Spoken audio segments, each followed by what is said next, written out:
Você está ouvindo o Prosa Bancária, podcast do Sindicato dos Bancários do Espírito Santo. Eu sou Bruna Gatti e hoje a gente conversa sobre o arcabouço fiscal, ou seria o novo teto de gastos. Com a gente está Davi Decache, mestre em Economia pela UF, doutorando pela UNB e assessor econômico da bancada do PSOL no Congresso Federal. Também na nossa prosa temos o diretor do Sindibancários, Carlos Pereira de Araújo, o Carlão. O arcabouço fiscal é um conjunto de normas propostas pelo governo Lula com a finalidade de equilibrar e controlar as contas públicas, segundo o próprio governo, é claro. Mas o projeto, desde que foi apresentado, tem gerado controvérsias. Hoje a gente vai entender, então, quais são as consequências do novo arcabouço fiscal. Olá, Davi. Olá, Carlão. Obrigada por participarem conosco do Prosa Bancária. Davi, eu começo contigo. O arcabouço fiscal seria uma reedição do teto dos gastos? Explica para a gente o que é esse termo que mais parece um palavrão. Olá, Bruna. Um enorme prazer conversar com você e com o Carlão. Então, Bruna, o que acontece? O teto de gastos ele foi implementado pelo presidente Temer após um golpe. Então, um presidente golpista implementou no Brasil um congelamento real dos gastos primários, ou seja, aqueles que são gastos com saúde, educação e investimentos públicos, mas excluindo logo que as despesas financeiras, com dívida pública, etc., se não ficam congelados. E a lógica do teto do Temer era criar dificuldades intransponíveis para uma série de gastos, em especial a Previdência Social, a saúde e a educação. Tá? Era impossível manter o teto e manter os gastos, conforme a Constituição Federal previa, para esses três setores: saúde, educação e previdência social. Inclusive, o Temer, naquele momento, fez o quê?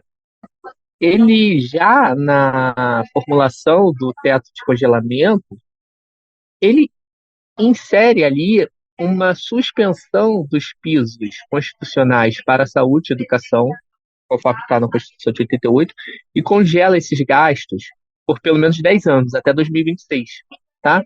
Então, ao invés de serem corrigidos, respectivamente, por 15% da receita corrente líquida na saúde e 18% na educação, ele congelou até 2026, tá? Porque são despesas que estão crescendo e você tem um teto que fica parado, ou seja, teto ele é feito para quebrar pisos. E a outra despesa, que era da Previdência Social, se tornou um grande empecilho para o restante do orçamento. Então, eles criam um teto, primeiro, para gerar um grande problema, e aí fala que o problema está na Previdência Social. Isso forçou a reforma da Previdência em 2019 no governo Bolsonaro. Tá? Então, era um teto totalmente sustentável, extremamente agressivo, e que foi furado nos 4 anos do governo Bolsonaro. Bolsonaro nunca cumpriu esse teto. Mas ele serviu para suspender os pisos constitucionais de saúde e educação e fazer uma reforma da Previdência. E o argumento é, olha, dado o teto de gastos, esses pisos são incompatíveis e a Previdência é incompatível. Então ele serviu para fazer a tática. Como vimos, não foi cumprido em nenhum momento. 4 anos sendo descumpridos, inclusive no primeiro ano, 2019, e no último ano, não é nem pandemia. Ano passado, por motivos eleitorais. Veja, desmoralizado, o teto teve que ser substituído por algo. É um consenso, seja no mercado, no Congresso, no conjunto da sociedade, entre especialistas e na academia. O teto não era mais sustentável, o teto do Temer. Não daria para os governos posteriores ao Bolsonaro continuarem com isso. Inclusive, o teto ele foi feito para cair em algum momento mesmo. Todo mundo sabia que ele era insustentável. Ele foi feito para atacar as áreas que eu já falei. A previsão de revisão dele estava para 2026. Basicamente, a gente antecipa isso para 2023. E temos a oportunidade, então, de colocar algo muito diferente no lugar. Essa oportunidade foi garantida pela chamada PEC de transição no Senado. Tá? Na PEC de transição, além de liberar um espaço no orçamento maior e mais adequado para 2023, No Senado, eles permitiram que o teto de gastos fosse substituído não por uma PEC, por uma proposta de emenda à Constituição, que existe 3/5 nas duas casas, Câmara e Senado, e sim por uma lei complementar, de quórum muito mais simples, maioria absoluta. Nessa possibilidade, eles afirmam que, se o governo mandar até 31 de agosto qualquer regra fiscal, e no momento que essa regra for aprovada, o teto de gastos cai e essa regra substitui. Por isso que nós estamos agora discutindo um novo arcabouço fiscal.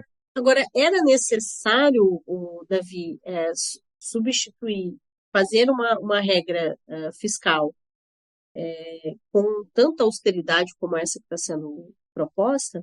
De forma alguma era necessário fazer uma regra tão dura quanto essa que foi proposta. O teto de gastos do Temer, ele era extremamente agressivo, brutal, porém sustentável.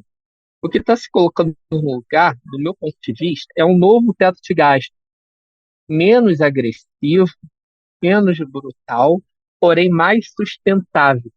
Ou seja, ele tende a ter um caráter estrutural, tá? E isso é um grande problema, porque quando a gente fala da regra fiscal principal, da principal regra fiscal do país, nós estamos falando em que tipo de Estado nós vamos implementar no Brasil daqui para frente. Que tipos de serviços públicos. Se nós queremos a saúde, a educação mais privadas ou mais privatizadas, desculpa, se nós queremos a saúde e a educação mais mercantilizadas, ou se nós queremos a saúde e a educação mais voltadas e cumprindo seu papel no setor público, tá? A gente quer saúde e educação pública, ou se a gente quer saúde e educação privadas. É que tipo de mundo nós queremos viver?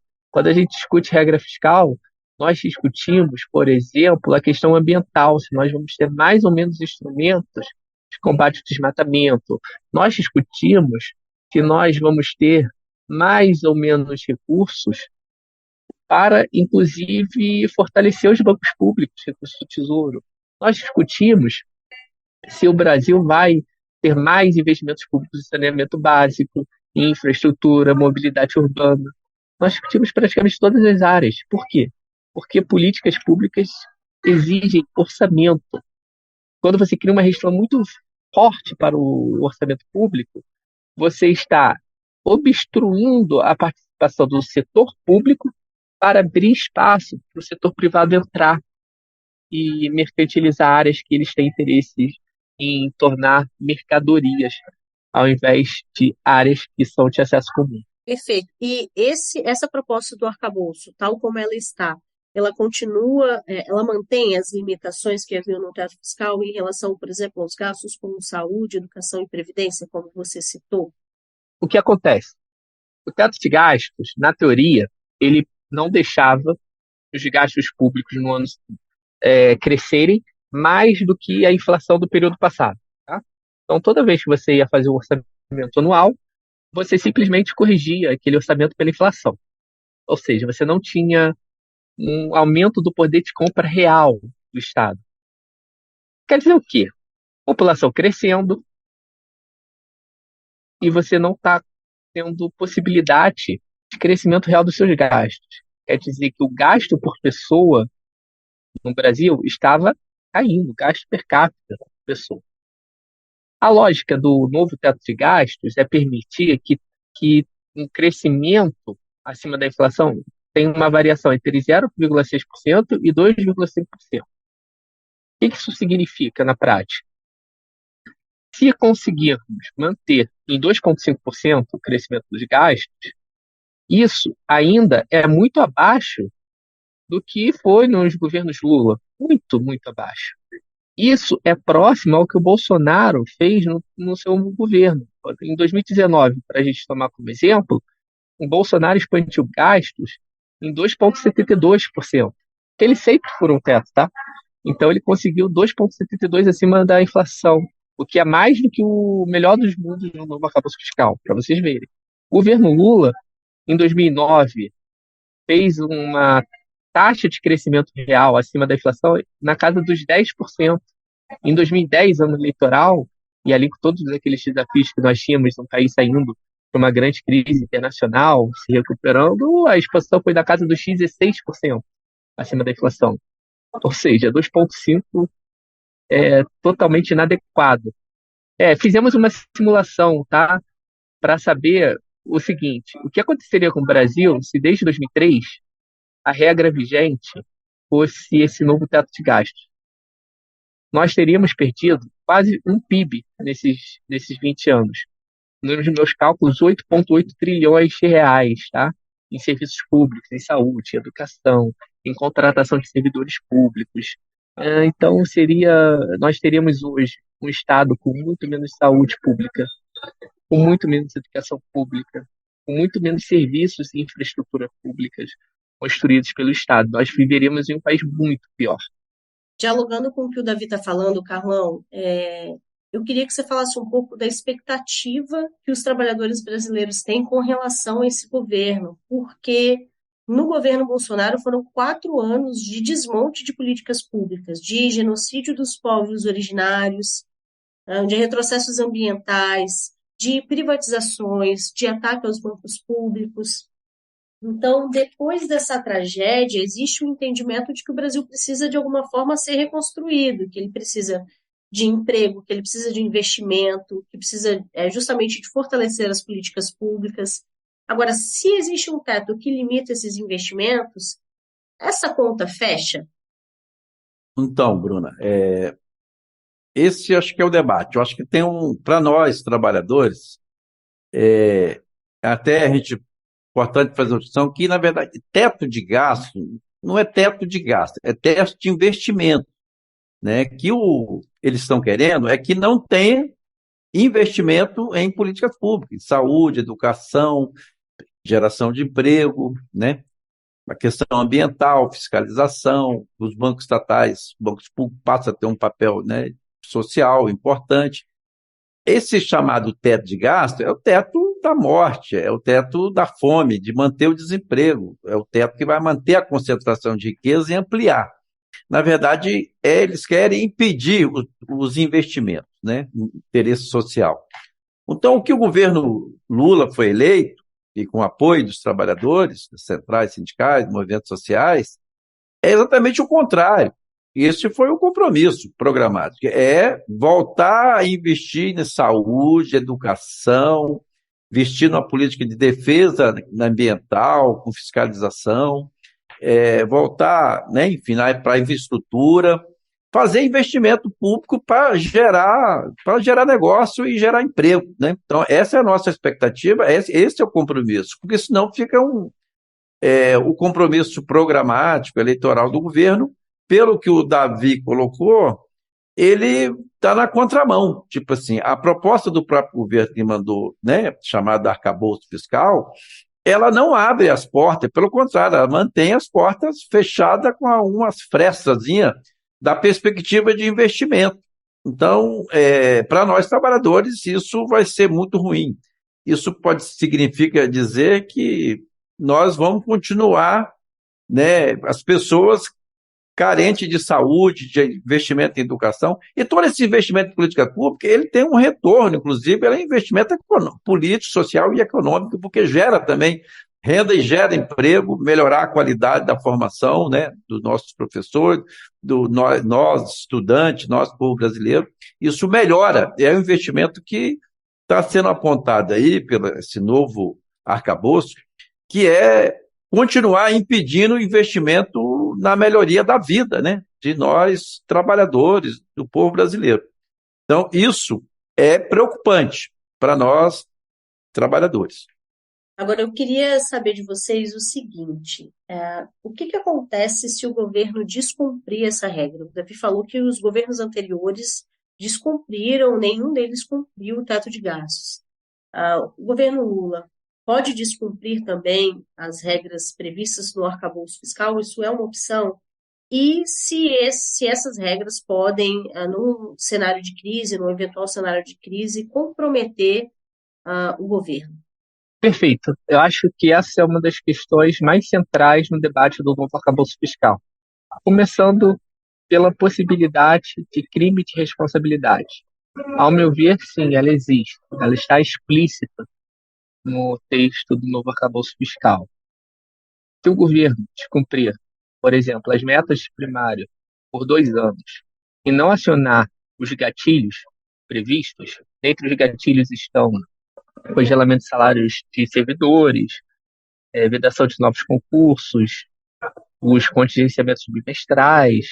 Se o governo descumprir as metas e tudo isso que eu estou falando aqui não for feito, sim, ele pode ser acusado de cometer crime de responsabilidade com base na legislação vigente, inclusive foi muito utilizado para criminalizar a política fiscal da presidenta Dilma e que abre as portas ali para um golpe de Estado.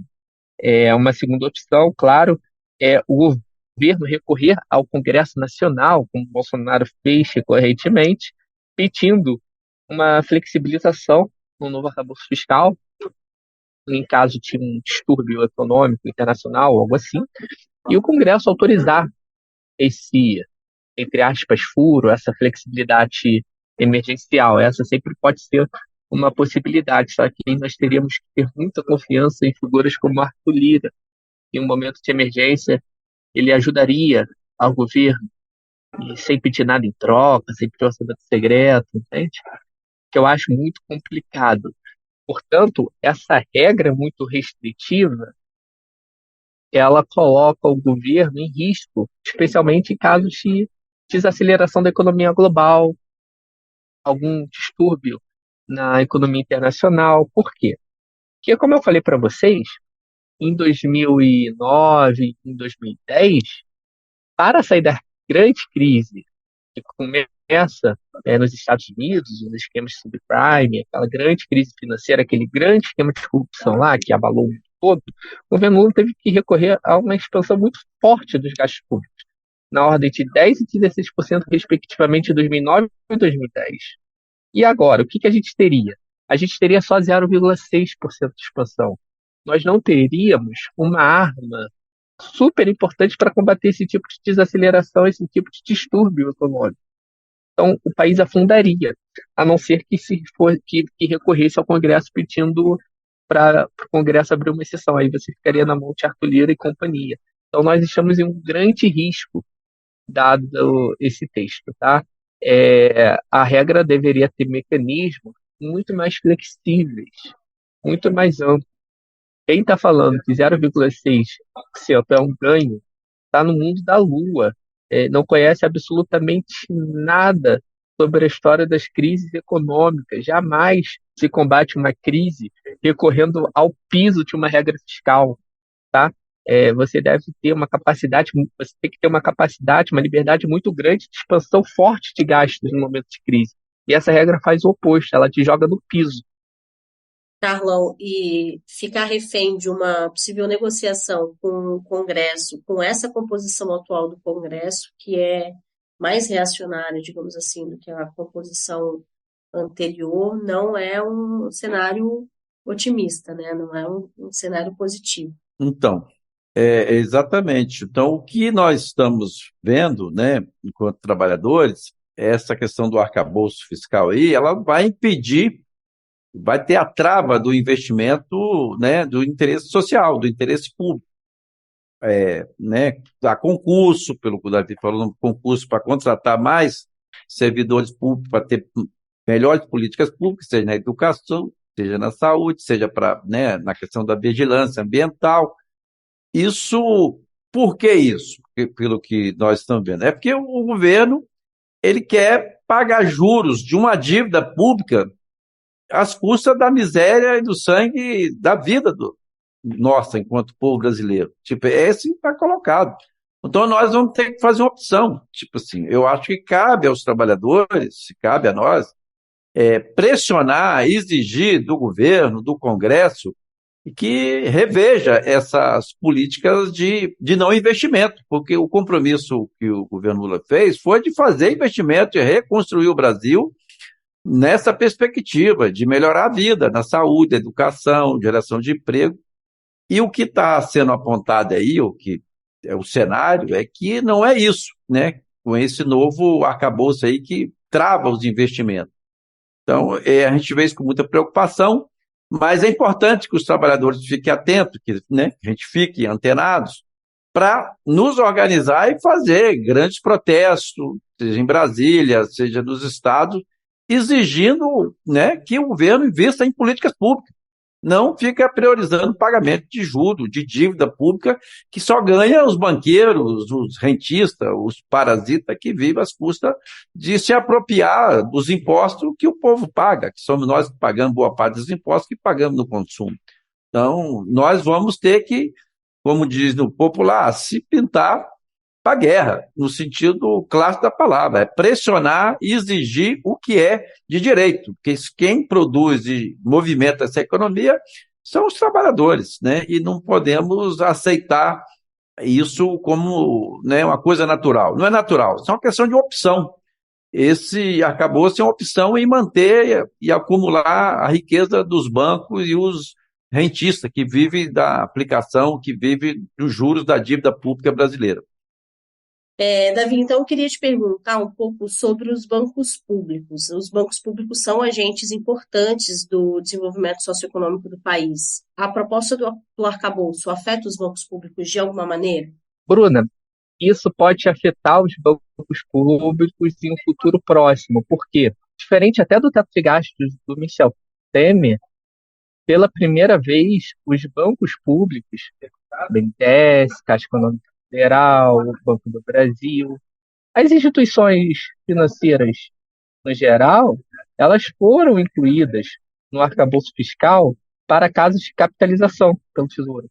Então, se o Tesouro desejar aumentar o capital dessas empresas estatais, isso vai concorrer com os demais gastos primários, ou seja, se o governo desejar fazer uma política como fez na época do ministro Guido Mantega, também ali após a crise de 2008, né, esse fortalecimento muito robusto dos bancos públicos, na casa de centenas de bilhões, isso seria concorrente com a saúde e educação, com a previdência social, ou seja, cria-se uma amarra muito grande para o fortalecimento dos bancos públicos via Tesouro, tá?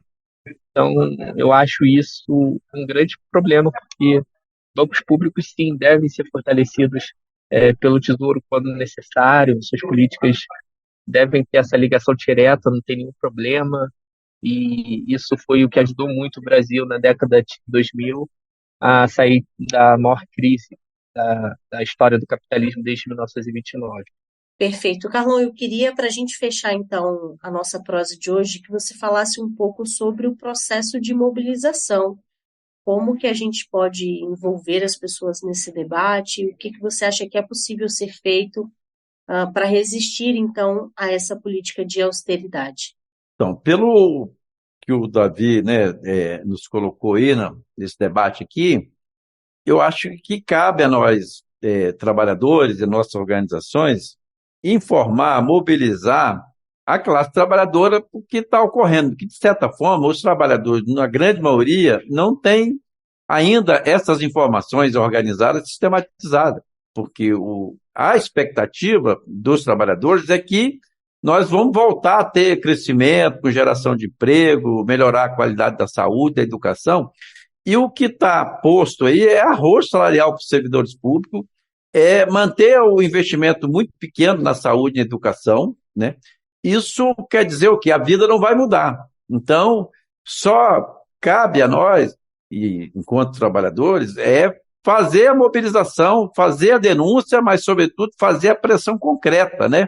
Que seja no Congresso Nacional, que seja no Palácio do Governo, para que, de fato, ele cumpra o programa com o qual ele foi eleito. Senão, nós ficamos refém da mesma política econômica que foi derrotada nas urnas. Então, eu acho que nós, trabalhadores, temos que cumprir o nosso papel histórico, que é lutar contra a opressão, contra a miséria, contra a fome e contra o desemprego. Isso, infelizmente. Agora, nós, enquanto trabalhadores, tínhamos uma expectativa que o governo mandasse uma proposta de arcabouço fiscal que os trabalhadores tivessem incluído do ponto de vista dos interesses da saúde pública, da educação, e nós não estamos incluídos na proposta do governo. Isso é desastroso, o governo também demonstra na prática, né, através do ministro dele, que ele não está cumprindo o compromisso político programático. Isso é muito ruim, porque se tivesse uma proposta de arcabouço fiscal que nós tivéssemos contido ou que tivesse representado nela, nós teríamos como brigar, como pressionar o Congresso, né, a Câmara, o Senado, para que de fato aprovasse a proposta de arcabouço do governo. Mas pelo que o Davi colocou, nós não temos nem motivo para fazer isso. Pelo contrário, nós temos motivo de lutar contra esse arcabouço fiscal como um todo. Esse é o desafio, e o desafio político é esclarecer e mobilizar para mudar essa realidade, que não é fácil, mas é necessário que mude em defesa da vida, né? Davi, se tiver alguma outra questão que você considera central, que a gente saiba, que a gente conheça sobre o arcabouço. Perfeito, Bruna. Tem uma questão que me preocupa muito. É o seguinte, a gente não falou disso ainda, mas talvez seja mais fundamental no arcabouço.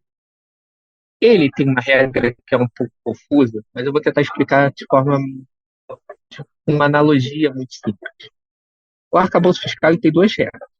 Há duas grandes regras, tá? A primeira é a seguinte: você vai corrigir os gastos do ano seguinte com base no crescimento, com base em 70% do crescimento das receitas do ano que passou. Tá? Então, se as receitas crescerem 10%, eu posso crescer os gastos no ano seguinte em 7%, acima da inflação. Perfeito? Essa é a primeira regra, a regra dos 70%.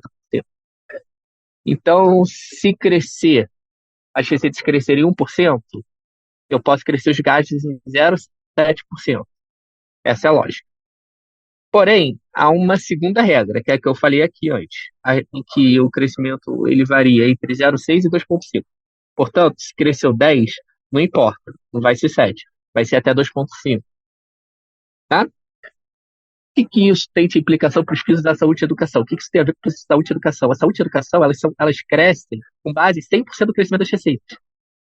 Se as receitas crescem 10%, a velocidade do crescimento das despesas com saúde e educação também vai ser 100% das receitas. Tá? Então, cresceu 10, saúde e educação cresce em 10. É isso. O que está acontecendo? Só que você tem um teto aí, que é muito mais lento do que o crescimento da saúde e educação. É como se você tivesse um carro na frente a 70 km por hora, que é o novo teto de gastos, e a saúde e educação vindo atrás a 100 km por hora. O que isso significa? Que uma hora, esses carros vão bater. Enquanto não bate, saúde e educação estão gerando constrangimentos e problemas para os demais gastos do orçamento, ocupando espaço dos outros gastos, que vão ter que ser toda hora reduzidos. Eles serão reduzidos ainda mais, né? Além do que já Isso, está dentro. ainda mais. Sim. Ainda mais.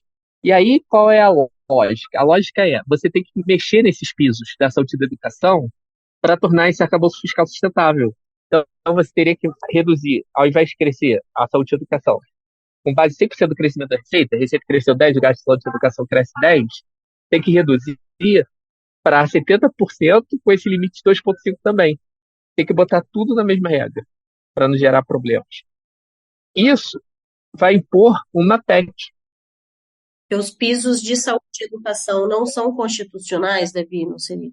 Os pisos são constitucionais, os pisos de 88. E para o governo ele vai ter que mudar isso, tá? Porque os pisos da saúde e educação, conforme a Constituição prevê, não cabem no teto.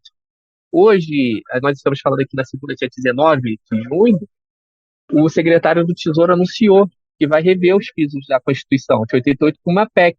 Eles vão ter que enviar uma PEC para fazer com que essa velocidade da saúde e educação, conforme nós estamos lá atrás, em 88, seja reduzida.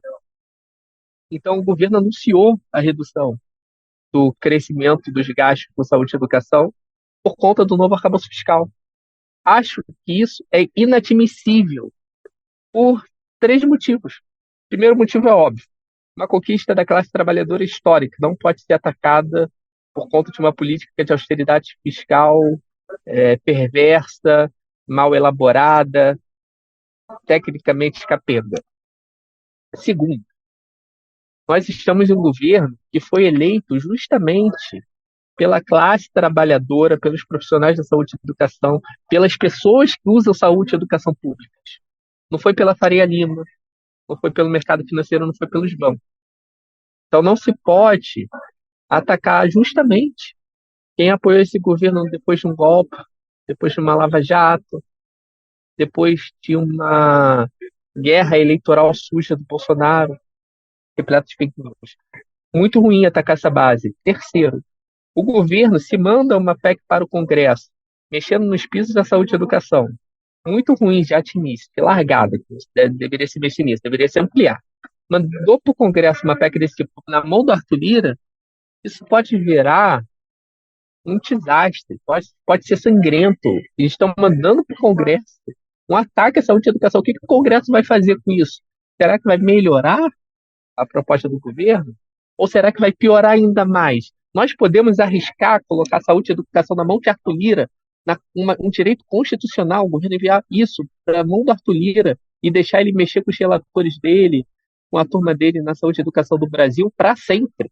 Colocar isso na Constituição, Quórum de PEC. Gente, a gente depois não vai conseguir rever isso, a Quórum de PEC. A gente tem 3/5 do Congresso depois para rever. A gente está otimista, assim, vou fazer um ataque aqui, mas daqui a pouco eu tenho 3/5 do Congresso. A gente já fez a revolução.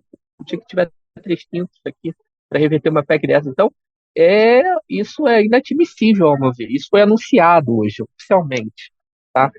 Creio que o governo deva repensar, rever e voltar atrás. Só que para ele voltar atrás, o arcabouço tem que cair. Ele entrou numa chamada sinuca de bico. Quais interesses o governo teria que enfrentar para rever o arcabouço? Bom, o arcabouço fiscal, o que ele foi elaborado? Ele foi elaborado justamente para criar restrições muito fortes em setores como saúde e educação.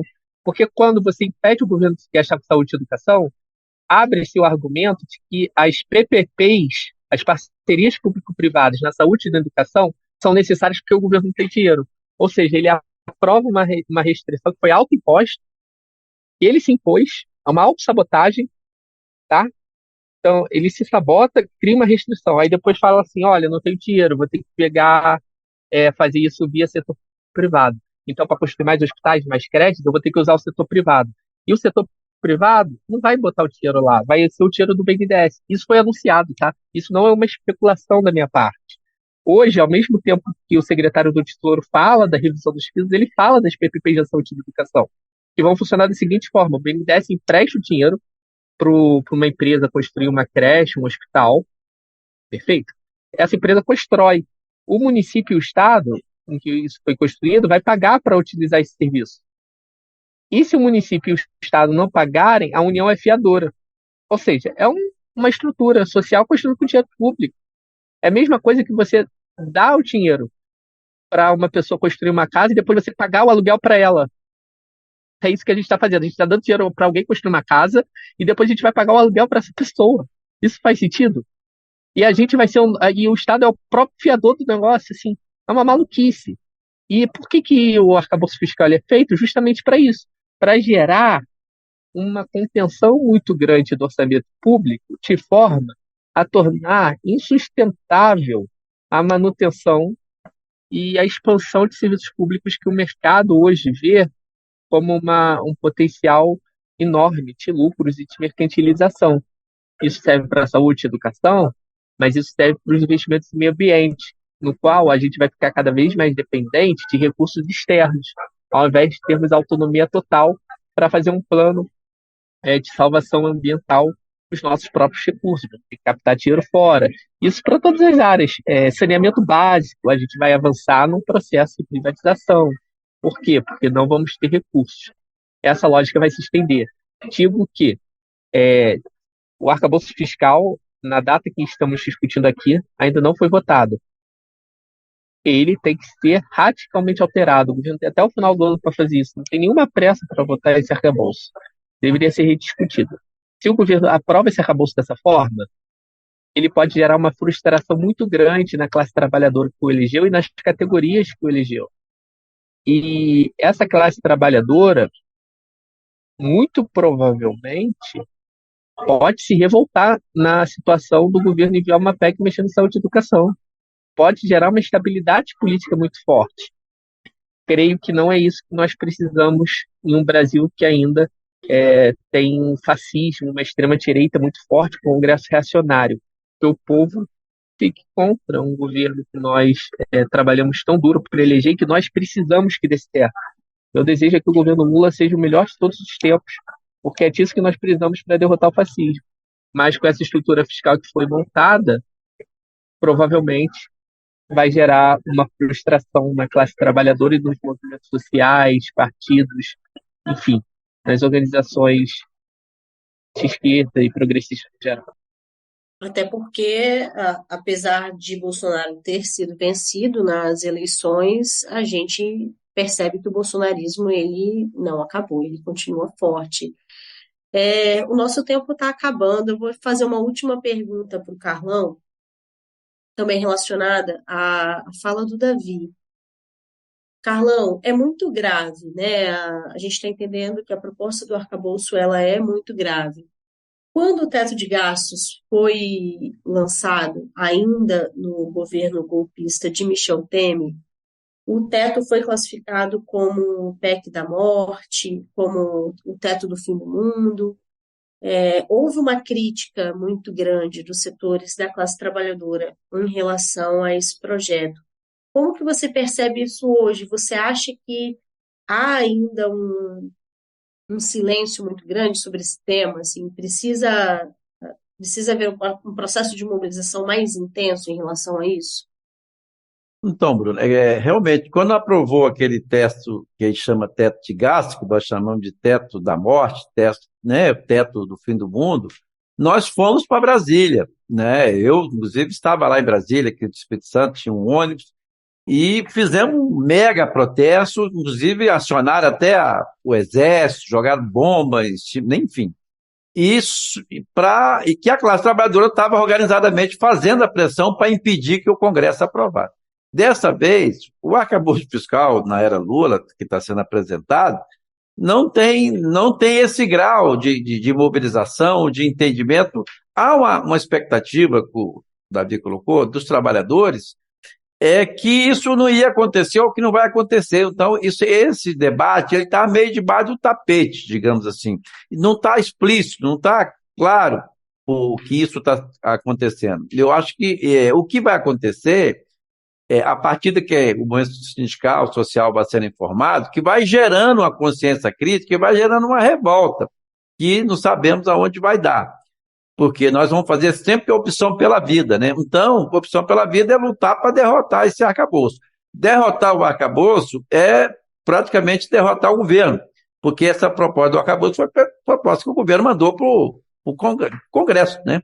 Então, eu acho que, infelizmente, a classe trabalhadora, ela ainda não tem essa consciência do que está acontecendo, mas a partir de que o governo vai, né, na gestão vai acontecendo, nós vamos perceber. Então, está na esfera da vanguarda, mas é fundamental a gente ter essa consciência, esse entendimento, que precisamos derrotar o arcabouço, né? Que esse arcabouço, ele impede o investimento em saúde, educação, geração de emprego. Ele é contraditório com a política que o governo foi eleito. Então, eu entendo que as centrais sindicais, os movimentos sociais do campo e da cidade, a gente precisa de se organizar e fazer, né, levar esse debate para as bases para a gente fazer o enfrentamento. É isso que está colocado. Nós queremos que o governo dê certo, mas não a custa dê certo para quem, né? Para nós. Agora, que vai dar certo, inclusive, muito bolsonarista lá votou nessa proposta do arcabouço fiscal e conseguiram piorar. Então, eu particularmente não sou da intersindical, uma central sindical, que vamos disputar para que a gente faça pressão, e eu acredito que mesmo sendo aprovado, é possível mudar, porque a classe trabalhadora é um ator fundamental nesse processo democrático. E a nossa força, ela vai expressar na rua e na pressão, e precisamos de derrotar esse arcabouço, seja daqui de 6 meses, 3 meses, 1 ano, mas a luta é necessária e vai acontecer. É com esse desafio para a classe trabalhadora que a gente encerra a edição de hoje do Prosa Bancária. Eu agradeço aos nossos convidados e a você que nos acompanhou até aqui. Se você ainda não segue o Sind Bancários nas redes sociais, aproveite e procure agora os nossos perfis para acompanhar todas as novidades do programa e também da categoria. O nosso Twitter é o @bancariosES. No Facebook e Instagram, você procura por sindbancarios.es. Esse programa foi gravado no dia 19 de junho de 2023, antes da votação do arcabouço fiscal pelo Senado. Lembre-se que a gente tem um novo episódio toda última terça-feira de cada mês. Se você gostou do programa, ajude a divulgá-lo. Forte abraço, até a próxima!